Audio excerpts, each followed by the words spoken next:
അല്ല, ഇതിൽ ഇത്തരത്തിൽ കോടതികളുടെ അഭിപ്രായങ്ങളെ പലതരത്തിലുള്ള ഭീഷണികൾ കൊണ്ടും ബലപ്രയോഗങ്ങൾ കൊണ്ടും ബലപ്രയോഗ ഭീഷണി കൊണ്ടും സ്വാധീനിക്കാനുള്ള ശ്രമം RSSൻ്റെ ഭാഗത്തു നിന്നുണ്ടായിട്ടുണ്ട്.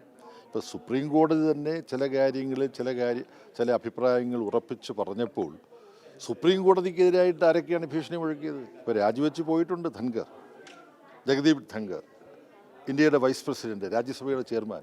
അദ്ദേഹം പരസ്യമായി സുപ്രീം കോടതിക്കെതിരായിട്ട് സുപ്രീം കോടതിയുടെ ഒരു പരിധിവരെ ജനാധിപത്യപരവും നീതിപൂർവകവുമായ ചില നിലപാടുകൾക്കെതിരായിട്ട് ഈ ഓർഡർ ഓഫ് പ്രസിഡൻസിൽ 2ാം സ്ഥാനത്താണ് വരുന്നത് president, vice president, prime minister. ഇങ്ങനെയാണ് വാറന്റ് ഓഫ് പ്രസിഡൻസിനകത്ത് വരുന്നത്.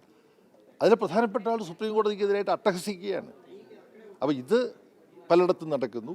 അതിൻ്റെ ഭാഗമാണ് കോടതി വിധിയെ സ്വാധീനിക്കാൻ പറ്റുന്ന വിധത്തിൽ ബജ്രംഗദളിൻ്റെ ആൾക്കാർ അവരുടെ സംഘടിത ശക്തി കോടതിക്ക് പുറത്തും കോടതി ചേരുന്ന നഗരത്തിലും പട്ടണത്തിലുമൊക്കെ ഇത്തരത്തിലുള്ള ഭീഷണി പുറപ്പെടുവിക്കുന്നത് നീതിന്യായ സംവിധാനത്തെ സ്വാധീനിക്കാൻ വേണ്ടിയാണ് എന്ന് സംശയിക്കുന്നതിന് യാതൊരു പൂർണ്ണമായ ന്യായീകരണമുണ്ട്.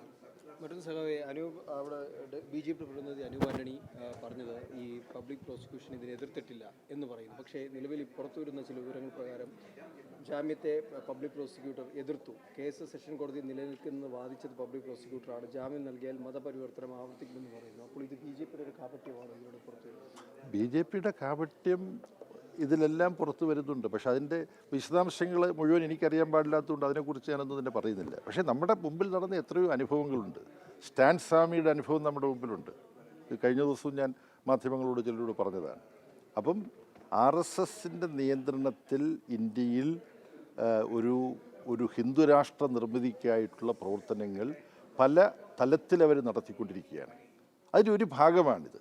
ചില മതപുരോഹിതന്മാരെയെല്ലാം വിളിച്ച് ഇവർ സൽക്കരിക്കും. ഒരു ഭാഗത്ത് ക്യാരറ്റ് ആൻഡ് സ്റ്റിക്ക് പോളിസി എന്ന് പറയുമല്ലോ. ചില വാഗ്ദാനങ്ങളും പ്രലോഭനങ്ങളും ഒരു ഭാഗത്ത് നടത്തും, മറ്റു ഭാഗത്ത് ഭീഷണി നടത്തും. ഇത് രണ്ടുമാണ് RSSും സംഘപരിവാറും കേന്ദ്ര സംസ്ഥാന ഭരണകൂടങ്ങളെയും അവർക്ക് സ്വാധീനിക്കാൻ പറ്റുന്ന നീതിന്യായ സംവിധാനത്തെയും ഒക്കെ ഉപയോഗപ്പെടുത്തിക്കൊണ്ട് നടപ്പാക്കാൻ ശ്രമിക്കുന്നത്. മറ്റ് ഓരോ വിശദാംശത്തെക്കുറിച്ച് ഞാൻ പ്രതികരിക്കേണ്ട കാര്യമില്ല. ഇതിനെതിരായി ഇന്ത്യ എന്ന ആശയത്തെ സംരക്ഷിക്കാൻ തൽപരരായ മുഴുവൻ രാഷ്ട്രീയ പ്രസ്ഥാനങ്ങളും ഒരുമിച്ച് ശക്തമായി രംഗത്ത് വരണം എന്നാണ് പറയാറുള്ളത്.